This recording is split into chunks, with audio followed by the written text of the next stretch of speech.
Kaya hindi yung ginawa. Alam kay Mayor Hani Lacuna kung bakit hindi nagamit itong mga biniling mga machine. Nasanay tayo sa politiko na laging merong mga pangalan nilang ipinagmamalaki kahit na hindi naman nila pera ang pinambili. Alam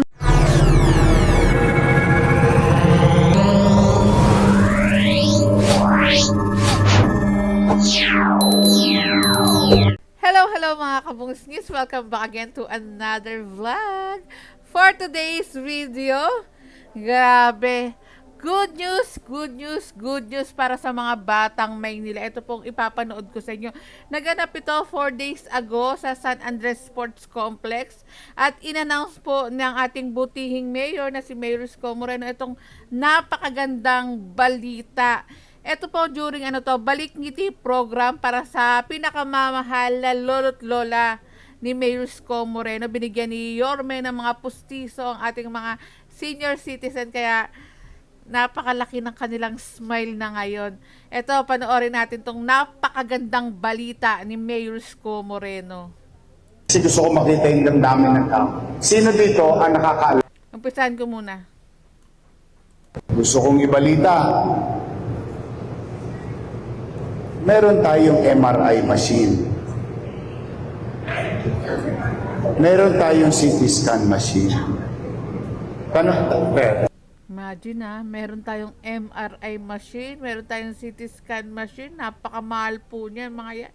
Kung i-avail mo sa hospital, pero ito napanood nga natin to at nandito tayo nag-cover, libre po ito para sa ating mga batang Maynila.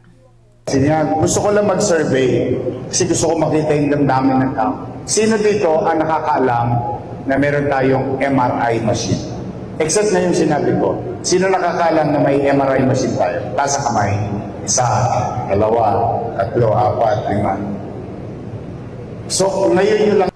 Imagine, ilan lang yung nakakaalam na merong MRI machine dito sa Maynila. Kasi dati, kwento ko lang, binili po yan dati ni Mayor Isko Moreno nung siya ay alkalde nung nakaraan.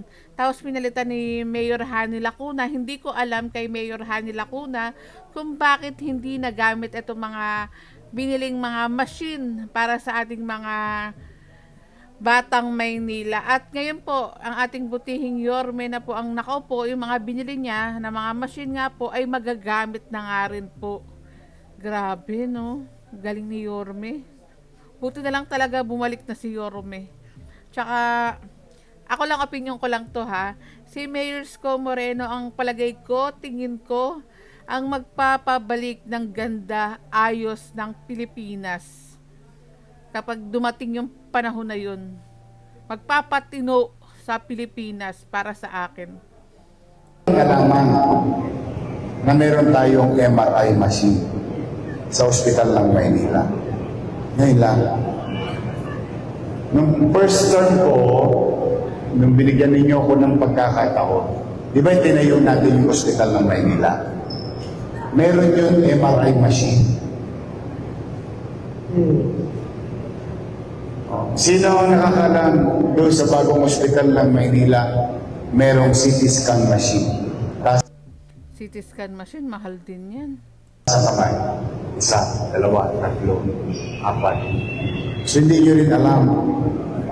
Meron tayong MRI machine. Ito nga dahil sa in-announce si Yorme, shout out kay Ponce. Pila tayo dyan CT scan machine. Joke lang. Meron tayong CT scan machine. Ang halaga niyan by the hundreds of millions. Ganun kamahal yan. Di ba, pag nagpapa-CT scan ka, 5 buli, 7 buli, 10 buli.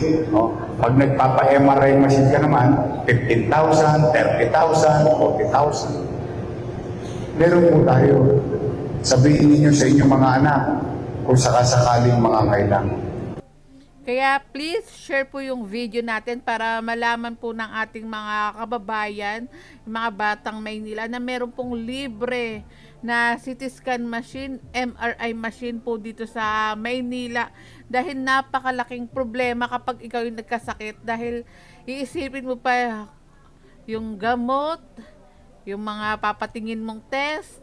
Pero dito sa ating butihing mayor na si Mayor Isko Moreno. Lahat ng maganda, maayos, papakinabangan, talagang ibinibigay niya sa mga batang Maynila kahit na batuhin pa siya ng mga kung ano-anong mga salita ng iba dyan. Andi dyan, operational. Pera nyo. Pera nyo yun. Pinangutang ko yun eh.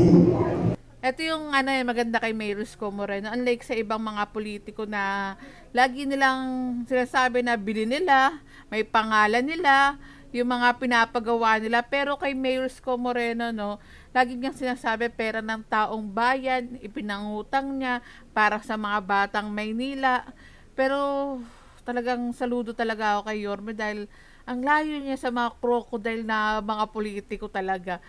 Dahil nasanay tayo sa politiko na laging merong mga pangalan nilang ipinagmamalaki kahit na hindi naman nila pera ang pinambili. Alam naman natin na pera ng taong bayan yung ipinabibili pero proud sila na ilagay yung pangalan nila.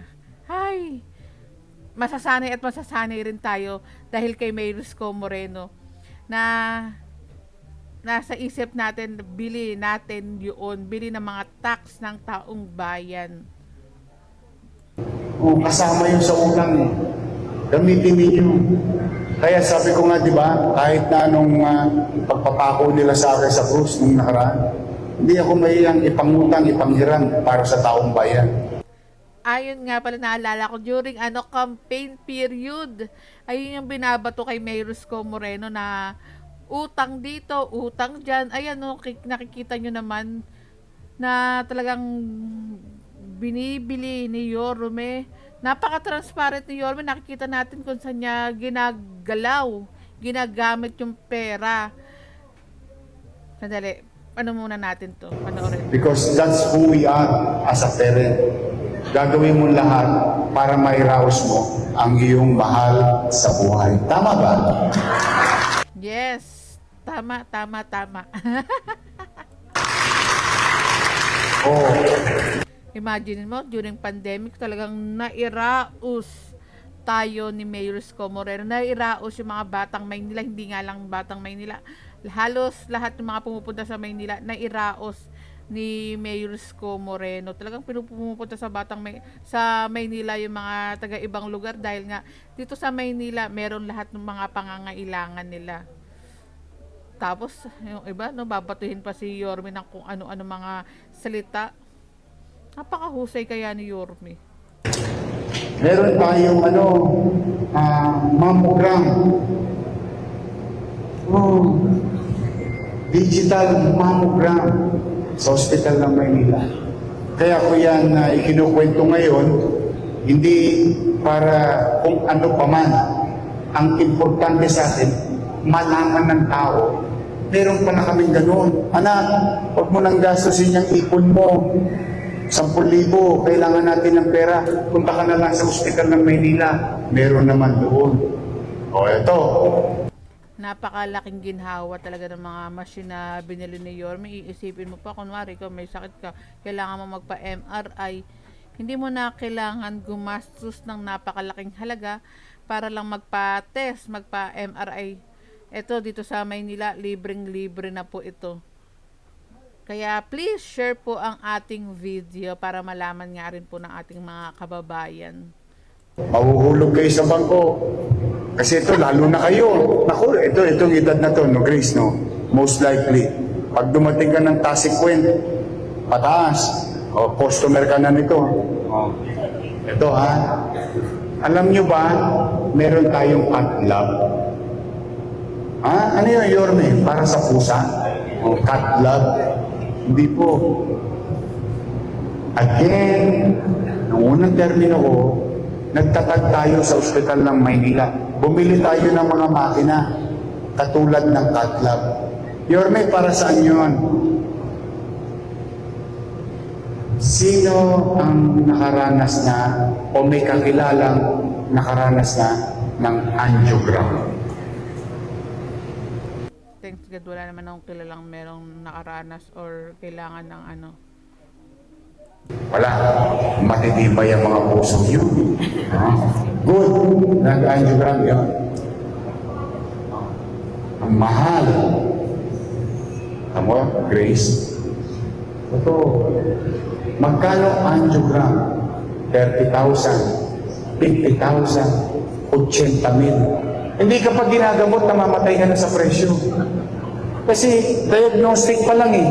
Dinadiagnose ka pa lang. CT scan, dinadiagnose ka pa lang. MRI, dinadiagnose ka pa lang. Hindi ka pa ginagamot. Diagnostic equipment pa lang. So, angiogram would cost a citizen 30,000, 50,000, 80,000.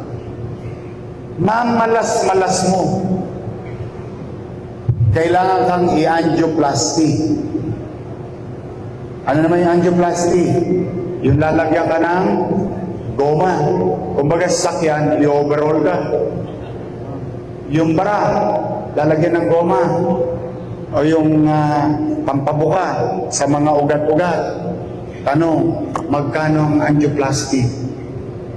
300,000. 500,000. Oh my, grabe. Apakamahal talagang magkasakit. Pag gano'n, machempo-chempoan mo pa, 1 million pesos. Ganon. Kaya yung ibang matatanda, ikinikipit balikan na lang. Okay na yan. Mamamatay ako. Totoo yung sinabi ni Yorme, no? Yung ibang matatanda nga talaga. And mostly talaga yung mga matatanda, kinikipit balikat na lang talaga nila. Dahil ayaw nilang gumastos yung mga anak nila o kaya yung mga mahal nila sa buhay ng malaking halaga. Kaya lagi nga, totoo naman talaga yan na sinasabi ni Yorme na mamamatay naman ako. Naalala ko yung lola ko, ganun nga rin talaga rin yung lola ko. Dahil ayaw niya talagang gumastos ng malaki yung mga mahal niya sa buhay. Siyempre, gusto ng mga matatanda, yung mga lolo't lolo natin, na yung gagastusin sa kanila, iwan na lang nila sa atin, sa mga mahal nila sa buhay. Kaya, hindi sila nagpapatingin. Pag oras ko na. Kasi ayaw niya ng gumastos para maging pabigat sa kanyang anak. Yun ang typical Pilipino eh.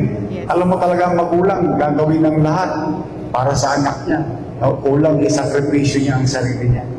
3 years ago na yun. 3 years hindi gumana. Hindi na patakbo. Kaya nga, no, bakit kaya hindi pinatakbo yung ganun? Imagine mo, 3 years ang sinayang ng dating nakaupo. Binili ni Mayor Isko Moreno, hindi ko alam. Comment na lang kayo kung bakit hindi pinagalaw yung mga machine na binili ni Mayor Isko Moreno. 3 years, imaginein mo sa 3 taon na yun, pwede kang makasalba ng buhay, pwede kang makatulong dun sa taong nangangailangan sa panggastos. Bakit kaya hindi yung ginawa? Napakalupit nyo! Joke lang po! O ngayon, ang good news ko sa inyo, September 8. September 8, bukas na yan. Kasi ngayon, September 7, i-upload natin tong video na to. Pasensya na kung kada nag-i-stop ako dahil nga makaka-copyright tayo dahil hindi naman natin to video sa mga nagtatanong nga rin sa ating comment section. At bukas na i-open na po yan. Sana makapagpa-test din tayo niyan. Tignan lang natin kung kamusta yung puso natin. Hindi na kasi tumitibok sa kanya. Joke! Joke lang. Bubuksan na ang katlab sa lungsod ng Maynila. Mag-uumpisa tayo angiogram.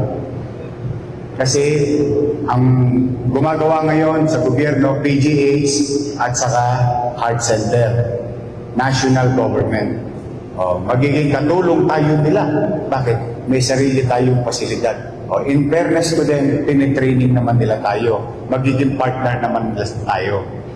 Habang tayo, ginagamit natin yung angiogram concept o diagnostic way, matututo tayo maging mag-angioplasty.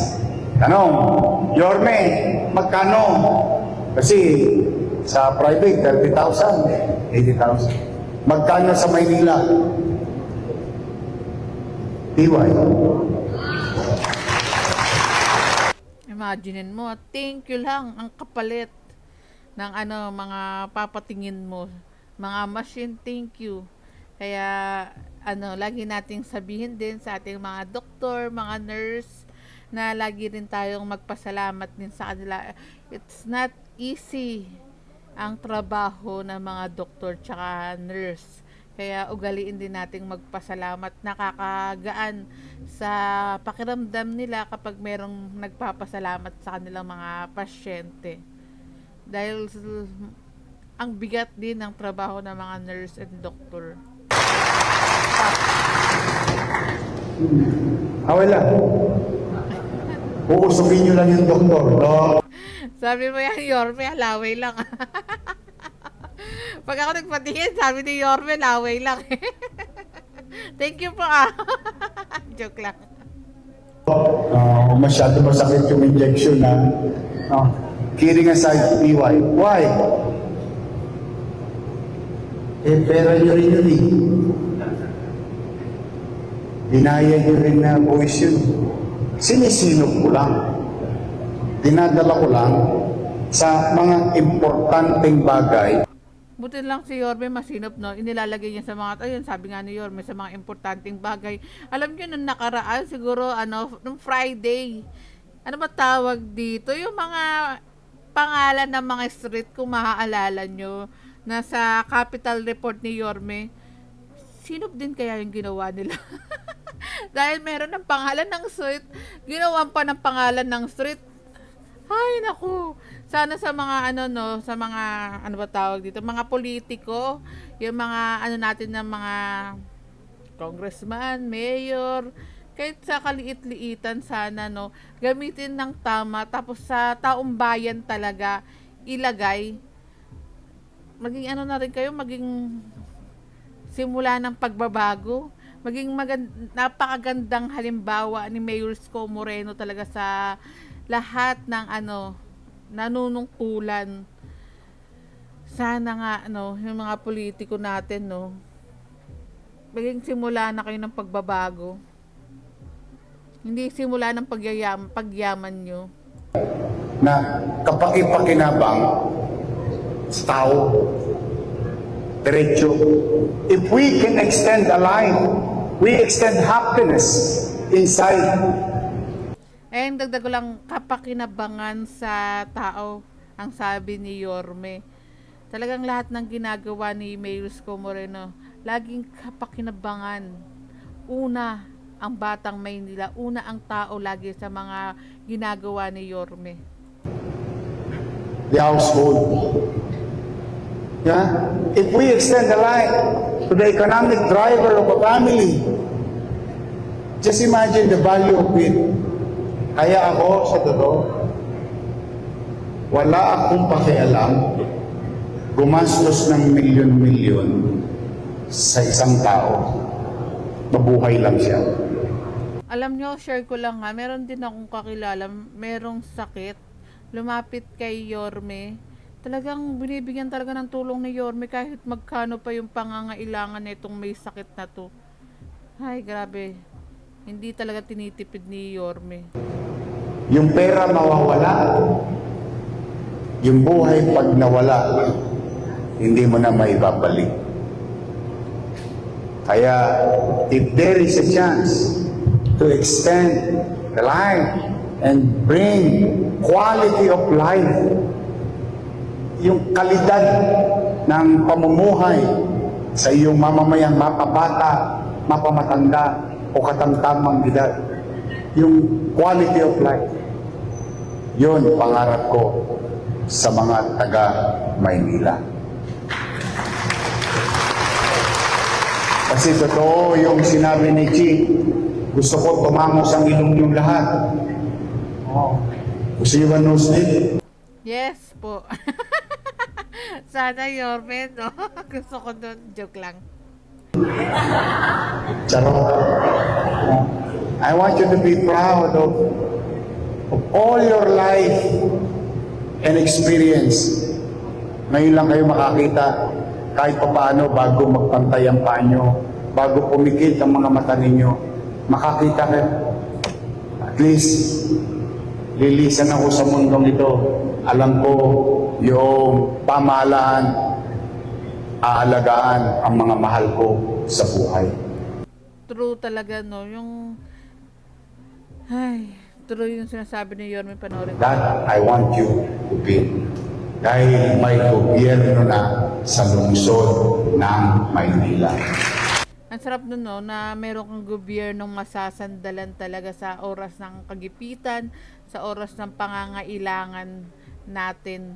Talagang, totoo naman, yung pag nagpantay yung paa mo, hindi ka na mag-iisip sa pamilya mo kung ano yung mangyayari sa kanila, kung safe ba sila, kung may kakainin ba sila, kung ano yung mangyayari sa mga susunod na buwan, kung kamusta sila. Eto, kay Mayor Isko Moreno, talagang merong kapanatagan, hindi lang sa lugar, kapanatagan ng isip tsaka puso ang ibinibigay ni Yorme. I want you to smile. Show them your beautiful smile again. Eto, sabi ni Yorme, show your beautiful smile again. Kasi ito yung mga matatanda natin. Binigyan ni Mayor Isko Moreno ng ngipin, libreng pangipin po. Ito, tong time na to, ngiti. Kaya may mga ngipin yung mga senior natin. Dagdag lang natin, ha. In a span of 2 months, ang dami nang nagawa ni Mayor Isko. And dagdag ko lang sa ating mga lolo't lola. Imaginin mo, nagbigay si Yorme ng ensure, yung pinangako niyang ensure nung campaign na sabi niya pag upo niya, gagawin niyang lata na pinapamigay ni Yorme kasi dati ang liit lang eh. Kasi wala namang si Yorme talaga eh. Then, pagkatapos ng ensure, nagbigay din si Yorme ng birthday cake sa mga nagbe-birthday. Imagine mo si Mayor Isko Moreno pa naghatid ng birthday cake sa ating mga lolo't lola. Talagang kayong mga lolo't lola natin dyan, napakalakas nyo po talaga kay Yorme. Kayo talaga pinakamamahal ni Yorme. Number one sa puso ni Yorme Isko. And ito naman, merong libreng ngiti pustiso para sa ating mga lolo't lola. Kaya, simple. Balik ngiti. Smile is a universal action. True. Even without saying a word, a person seeing you will see you a happy person. Ito nga kapag share ko lang kapag nakikita ko yung post ni Kong Apple Nieto ng District 3. Ayun, si Kong Apple Nieto nga, napaka niya, smile niya palagi. Yung saya niyang ibinibigay dun sa mga tao. Parang kahit napapanood ko lang siya, nakakabuhay talaga yung yung ngiti na ipinapakita mo sa tao. Kaya show your smile kasi nakakagaan ng kalooban niya, lalo na dun sa mga taong makakasalubong mo. Ang lungkot-lungkot, pero pag inismailan mo, gagaan ang pakiramdam. Kaya give your smile to everyone, but give your heart to only one. Joke lang. Siningit ko lang. With your smile. Oh. Parang close-up lang yan. Ha? So I'm happy and I would like to congratulate our dentists. Thank you very much sa ating mga dentists. Thank you, MHD, for going out of your way kay Tatay.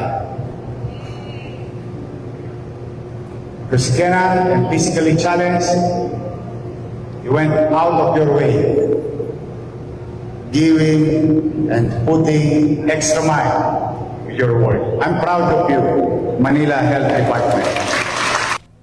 Gusto ko. And ayan, tapos na pala yung speech ni Yorme.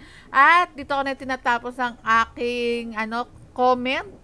At please support Busilak's Diary everyday. Meron po tayong upload, mapa-clearing operation, Manila update, of course with Mayor Isko Moreno. Updated po yung mga video natin, hindi tayo nagre-upload ng mga video. Please support Busilak's Diary. Pasensya na, patulog na tayo. Nag-comment lang ako. Napakaganda kasi na itong mensahe ni Yorme at malaman ng ating mga kababayan itong libre na pagpapagamot, pagpapatingin. Kaya sana i-avail nyo po itong mga libre na ito dahil napakamahal po talaga yung mga yan. Laking kaginhawa. Malaman mo, meron palang libreng MRI, mammogram, etc. dito sa Maynila. Napakaswerte ng mga batang Maynila kay Mayor Isko Moreno. At dito ko na tinatapos ang aking vlog. Maraming salamat sa panonood. Ingat po kayo palagi and God bless us all.